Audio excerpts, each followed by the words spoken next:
തമിഴ് നടൻ ഡാനിയൽ ബാലാജി വിട പറഞ്ഞു. 48-ാം വയസ്സിൽ ഹൃദയാഘാതമാണ് താരത്തിന്റെ ജീവനെടുത്തത്. മലയാളം ഉൾപ്പെടെയുള്ള തെന്നിന്ത്യൻ ഭാഷകളിൽ ശ്രദ്ധേയമായ കഥാപാത്രങ്ങൾ അവതരിപ്പിച്ചിട്ടുണ്ട്. കടുത്ത നെഞ്ചുവേദനയെ തുടർന്നാണ് നടനെ ചെന്നൈ കൊട്ടിവാകത്തെ ആശുപത്രിയിൽ പ്രവേശിപ്പിച്ചത്. ചികിത്സയിലിരിക്കെ മരണം സംഭവിക്കുകയായിരുന്നു. ശവസംസ്കാര ചടങ്ങുകൾ ശനിയാഴ്ച നടത്തും. ഭൗതിക ശരീരം പുലസീവാക്കിലെ വസതിയിൽ സംസ്കരിക്കും. ഗൗതം വാസുദേവ് മേനോൻ ഒരുക്കിയ കാക്കാ കാക്കയിൽ സൂര്യയ്ക്കൊപ്പവും വേട്ടയാട് വിളയാടിൽ കമലഹാസനൊപ്പം അഭിനയിച്ച വേഷങ്ങൾ ഏറെ ശ്രദ്ധിക്കപ്പെട്ടു. വില്ലൻ വേഷങ്ങളിലും സ്വഭാവ വേഷങ്ങളിലും ഒരുപോലെ തിളങ്ങി. തമിഴിൽ മാത്രമല്ല മലയാളം സിനിമയിൽ ഉൾപ്പെടെ നിരവധി ശ്രദ്ധേയമായ വേഷങ്ങൾ അവതരിപ്പിച്ചു. കന്നഡ, തെലുങ്ക് ഭാഷകളിലും ഡാനിയൽ ബാലാജി അഭിനയിച്ചിട്ടുണ്ട്. കമലഹാസന്റെ സ്വപ്നപദ്ധതിയായ ബിഗ് ബജറ്റ് ചിത്രം മരുതുനായകത്തിന്റെ യൂണിറ്റ് പ്രൊഡക്ഷൻ മാനേജറായാണ് ഡാനിയൽ ബാലാജി ചലച്ചിത്ര ജീവിതം ആരംഭിച്ചത്.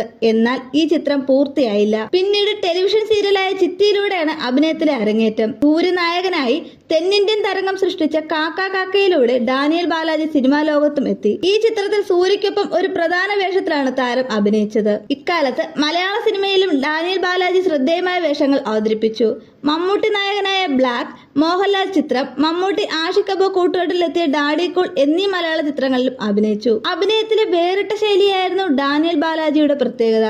ഏപ്രിൽ മാസത്തിൽ കാതൽ കൊണ്ടൻ, മായവൻ, പൊല്ലാതവൻ, ചിരുത, മുതിരൈ തുടങ്ങിയ ചിത്രങ്ങളിൽ മികച്ച വേഷങ്ങളാണ് താരത്തിന് ലഭിച്ചത്. വെട്രിമാരൻ സംവിധാനം ചെയ്ത വടച്ചെന്നൈയിലും ശ്രദ്ധേയമായ വേഷം കൈകാര്യം ചെയ്തു. മിത്രൻ ജവഹർ സംവിധാനം ചെയ്ത അറിയവൻ എന്ന ചിത്രമാണ് അവസാനമായി പുറത്തിറങ്ങിയ ഡാനിയൽ ബാലാജിയുടെ ചിത്രം. 1975-ലാണ് ഡാനിയൽ ബാലാജി ജനിച്ചത്. ചെന്നൈയിലെ തരമിണി ഫിലിം ഇൻസ്റ്റിറ്റ്യൂട്ടിൽ ഫിലിം ഡയറക്ഷൻ കോഴ്സ് പഠിച്ചു. TC ബാലാജി എന്നാണ് യഥാർത്ഥ പേര്. തമിഴിലെ സൂപ്പർ ഹിറ്റ് സീരിയൽ ചിത്തിയിലെ കഥാപാത്രത്തിന്റെ പേര് ഡാനിയൽ എന്നായിരുന്നു.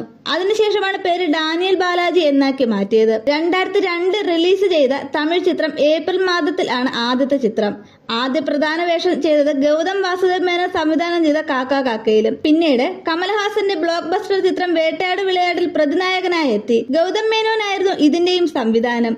ഈ രണ്ട് കഥാപാത്രങ്ങളും ഏറെ ശ്രദ്ധിക്കപ്പെട്ടു. വിഷൻ ജീവ സ്റ്റുഡിയോസ് നിർമ്മിച്ച മുതിരയിലാണ് നായകനായി അരങ്ങേറ്റം കുറിച്ചത്. കഴിഞ്ഞ വർഷം പുറത്തിറങ്ങിയ അറിയവനാണ് അവസാന ചിത്രം. മമ്മൂട്ടിയുടെ ബ്ലാക്ക് എന്ന ചിത്രത്തിലൂടെയാണ് ബാലാജി മലയാളത്തിൽ അരങ്ങേറ്റം കുറിച്ചത്.